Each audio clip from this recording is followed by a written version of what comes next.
Clara hat sich ja von fast nichts und niemandem aus der Ruhe bringen. Ausser von so einem Schlachtfeld in der Küche, wie nach einer typischen Kochaktion von Tobias Fall. Was ist denn da passiert? Kriegsrat, und zwar wie der Blitz.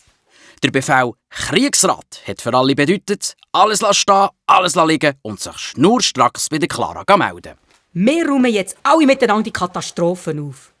Also Charlie, du bringst alles dreckige Geschirr zu mir in die Badwanne, ich wische es mit Seife und Duschschlauch ab und Johanna und Fanny bringen den ganz sauberen Krümpel auf den Balkon zum Trocknen. Charlie musste grinsen.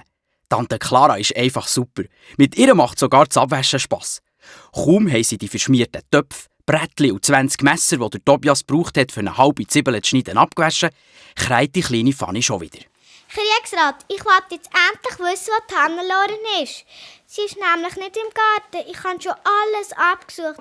Der Papi hat sie doch gekocht. So ein Kabis, Fanny. Wahrscheinlich hat sie sich irgendwo im Haus verlaufen.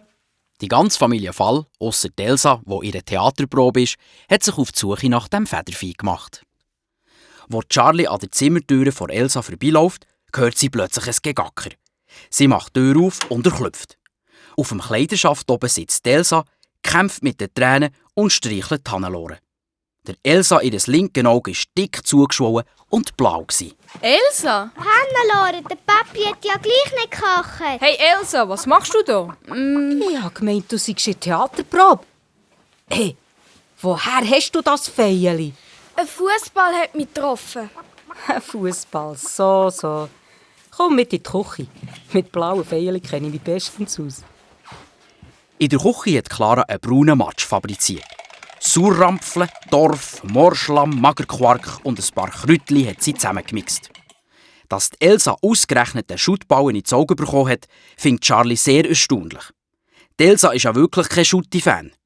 Mit zittriger Stimme und hängendem Kopf fängt Elsa an zu erzählen. Ich habe ja gar nicht geshootet. In der Pause ist der Ball einfach angeflogen und rums, genau auf mein Auge. Aber ich habe gemeint, ihr habt in der Pause eine Besprechung wegen dem Schultheater. Schultheater. Ich kann es schon gar nicht mehr hören. Am liebsten würde ich sowieso das Ganze vergessen. Ach Elsa, das Feierli sieht nicht so schlimm aus. Da hat Clara eingegriffen und der Elsa den braun, kühlen Matsch in einem Wäschlappen auf das Auge gelegt. Mit diesem Zeugs da ist dein Feierli bis zur Premiere längstens wieder weg. Danke, das tut gut. So, ich gehe jetzt auf mein Zimmer. Du Elsa, das mit dem Theater kommt schon gut. Und außerdem würde ja ein blaues Auge auch zu deiner Rolle als Piratin passen. Du hast ja überhaupt keine Ahnung, Charlie Fall. Die Elsa rennt aus der Küche und schlägt die Türe zu.